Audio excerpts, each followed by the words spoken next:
Все своими руками. Жители Хандыги каждую весну выходят на субботники для уборки придомовых территорий. Однако жильцы нового дома на Кычкина, 17 пошли еще дальше. Из подручных средств они превратили территорию трехэтажки в цветущий сад, рассказывает наш корреспондент Мария Винокурова.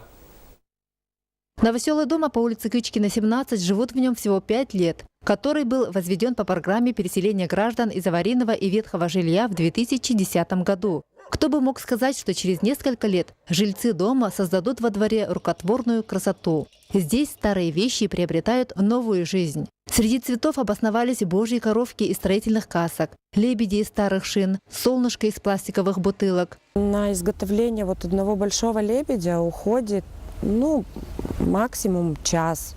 Можно эту работу выполнять как обычным ножом, так и болгаркой и лобзиком. Мы вырезали их обычным ножом.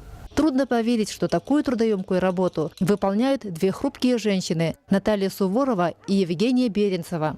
На помощь инициаторам такого неординарного творчества приходят их мужья, которые делают чисто мужскую работу – вырезают фигуры из шин. Сначала родились наши божьи коровки, потом семейка лебедей. Сегодня мы планируем еще очень много дополнить.